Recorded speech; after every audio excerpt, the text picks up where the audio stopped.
ശയ്യാവലംബരായിട്ടുള്ള രോഗികളെ പരിചരിക്കുന്നവർക്ക് ധനസഹായം നൽകുന്ന പദ്ധതിയാണ് ആശ്വാസകിരണം.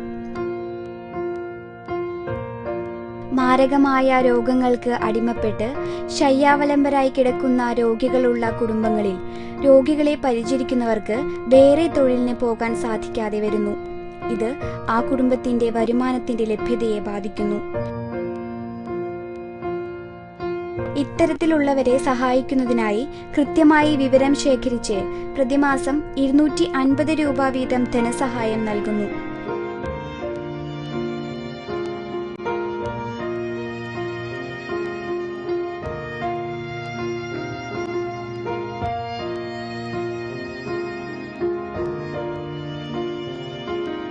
ഈ പദ്ധതി 2010 ജനുവരി 1 മുതൽ പ്രാബല്യത്തിൽ വന്നു.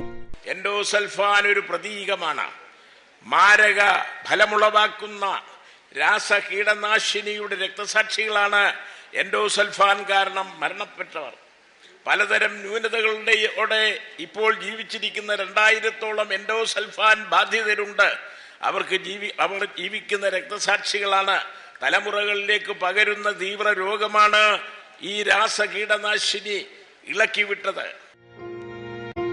കാസർഗോഡ് ജില്ലയിലെ എൻഡോസൾഫാൻ ബാധിതരുടെ 45 പരിചാരകർക്ക് മുഖ്യമന്ത്രി ശ്രീ VS അച്യുതാനന്ദൻ ധനസഹായം നൽകിക്കൊണ്ടാണ് ഈ പദ്ധതിക്ക് തുടക്കമിട്ടത്. ആരോഗ്യ സാമൂഹ്യക്ഷേമ വകുപ്പ് മന്ത്രി Shrimati PK Shrimati teacher, revenue മന്ത്രി ശ്രീ KP രാജേന്ദ്രൻ, ആരോഗ്യ സാമൂഹ്യക്ഷേമ വകുപ്പ് സെക്രട്ടറി ഡോക്ടർ ഉഷ ടൈറ്റസ് എന്നിവർ ചടങ്ങിൽ പങ്കെടുത്തു. എൻഡോസൾഫാൻ ബാധിതമായ പ്രദേശത്തെ ജനങ്ങളെ ഏതെല്ലാം വിധത്തിൽ സഹായിക്കണമെന്നുള്ളതാണ് ഈ കഴിഞ്ഞ കാലങ്ങളിലെല്ലാം ഗവൺമെന്റ് ചിന്തിച്ചത്, ബഹുമാനപ്പെട്ട മുഖ്യമന്ത്രി ചിന്തിച്ചത്. അതിൽ ഏത് പ്രവർത്തനവും, ഇനി അവരുടെ ഭാഗത്ത് വരുന്ന ഏതൊരാവശ്യവും അത് തീർച്ചയായിട്ടും ഗവൺമെന്റ് ഏറ്റെടുക്കാനും തയ്യാറാണെന്നുള്ളതാണ് ഞങ്ങളുടെ മന്ത്രിസഭാ യോഗത്തിൽ വന്നിട്ടുള്ള ചർച്ചയുണ്ടായിട്ടുള്ളത്. ബഹുമാനപ്പെട്ട മുഖ്യമന്ത്രി നിർദ്ദേശിച്ചതിനനുസരിച്ച് ഈ പ്രദേശത്തുള്ള മണ്ണ്, വെള്ളം, അതുപോലെ രോഗികൾ, ഇവരുടെ രക്തം, ഇവയിലെല്ലാം ഇതിൻ്റെ എത്രത്തോളം അംശം അടങ്ങിയിട്ടുണ്ടെന്ന് പരിശോധിക്കാൻ നമ്മുടെ സയൻസ് ആൻഡ് ടെക്നോളജി ഇൻസ്റ്റിറ്റ്യൂട്ടിലെ ശാസ്ത്രജ്ഞന്മാരെ പഠിക്കാൻ വേണ്ടി 30 ലക്ഷം രൂപ അവർക്ക് അനുവദിച്ചിട്ടുണ്ട്. ഇവിടെ വന്ന് അവർ പഠിക്കണം. ഇനി ജനിതക വൈകല്യം ഉണ്ടാവാതിരിക്കാൻ എന്തെല്ലാം നടപടി സ്വീകരിക്കണം, അതിനും നമ്മൾ പൈസ ക്യാബിനറ്റ് തീരുമാനിച്ച് അനുവദിച്ചിട്ടുണ്ട്. അതുപോലെ ഫിസിയോതെറാപ്പി ഉൾപ്പെടെ ചെയ്യാൻ ഒരു PMR വാർഡ് നമ്മുടെ ആശുപത്രിയോടനുബന്ധിച്ച് 55 ലക്ഷം രൂപ അതിനും നമ്മൾ അനുവദിച്ചിട്ടുണ്ട്.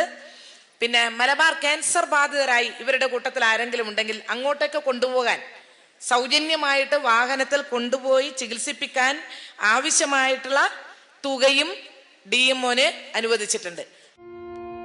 ഈ പദ്ധതി മറ്റു ജില്ലകളിലേക്ക് വ്യാപിപ്പിക്കുകയും ഇലക്ട്രോണിക് മണി ഓർഡറായി അർഹതപ്പെട്ടവർക്ക് ധനസഹായം വിതരണം ചെയ്തു വരികയുമാണ്.